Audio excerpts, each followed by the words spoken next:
Canada is set to appoint a fentanyl czar to avoid potentially devastating tariffs and appease U.S. President Donald Trump's issues on our border. For more, I'm joined live by, in studio, CP24's crime analyst, Steve Ryan. Steve, thank you so much for being here and for breaking this all down for us. It's a little bit odd that only 0.2% of fentanyl gets through our border, yet this is the main issue that President Donald Trump has said is the reason for imposing those tariffs. Well, it's left a lot of law enforcement officials that I've talked with over the last little while scratching their heads. And that's because for years, law enforcement has been saying to the federal government, we need to tie up our borders, secure our borders, because of the 95% of guns coming into this country are illegal, as are drugs. There's only 1% of fentanyl that leaves our country and goes into the United States.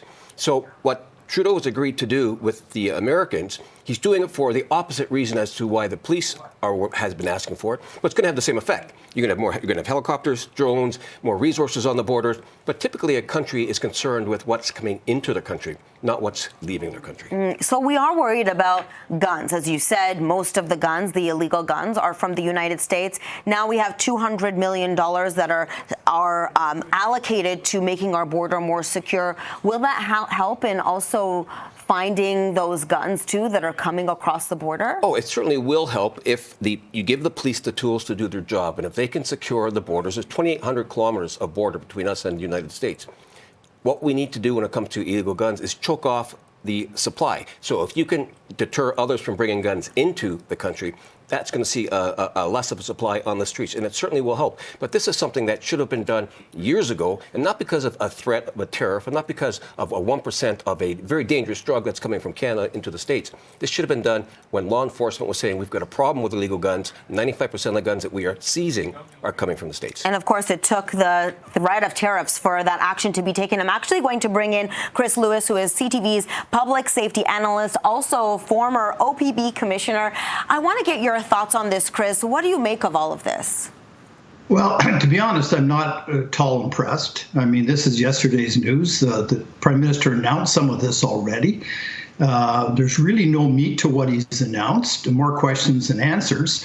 He talks about 10,000 frontline people for the border. Where are they coming from?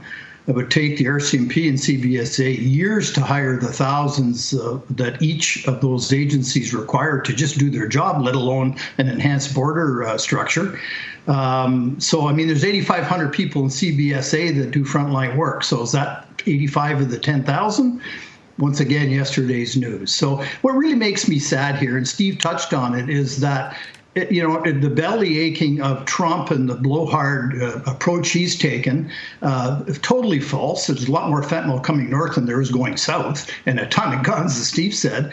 It's taken that to really have any movement at all on securing our border when there's hundreds and hundreds of guns coming across nonstop and killing people. Let's put some meat to this and give the RCMP and CBSA the people they need to effectively do the job, not just a couple of black helicopters that are going to allegedly put fear in the hearts of drug smugglers. It needs to be much bigger than that. Chris, so where is the disconnect? Where did the ball get dropped? You and I have had this conversation many times. I've talked with other law enforcement officials, including the current commissioner of the OPP. How come this has fallen on deaf ears in Ottawa, and now we're making this big deal, as you said, it's a day late and a dollar short, to secure our borders, but it really is for the wrong reason. What's your thoughts?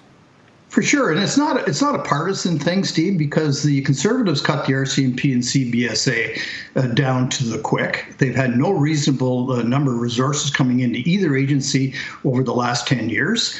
The feds just don't want it. They want to spend money in other things without getting kind of political. We spend more money to help other countries with their security issues than we do our own.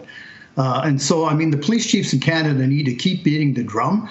And this needs to be a huge election issue. It shouldn't come because of the petulant child across the border ranting and raving about things that aren't even true. It should be about doing what's right for Canadians and at the same time toughening our border for things coming in, working closely with the Americans to help things going either way or help mitigate that. That's all a good thing, but it needs to have some meat to it, not just, we'll spend $1.3 billion over 6 years. I mean, that amounts to some helicopter fuel and a couple of admin assistants assistance. That's it. And so they really need to put some money out there and not play games anymore. So typically, Chris, when somebody is coming into a country, that's when the authorities are concerned as to who you are, what you're bringing in with you. How will this work if the Trudeau government has agreed to investigate those leaving the country in case they might have that 1% of fentanyl on them? How does that happen?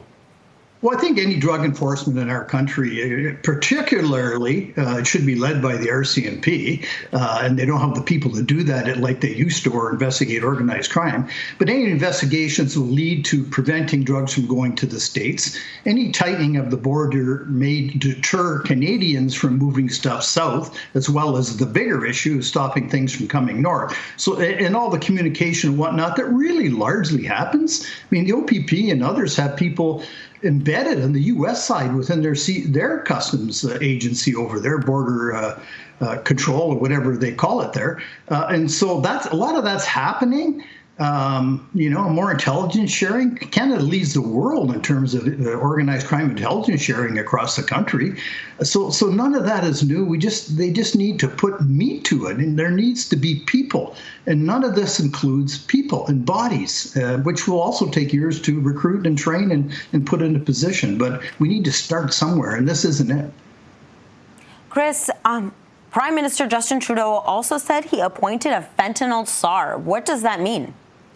I think it's Steve Ryan, ultimately.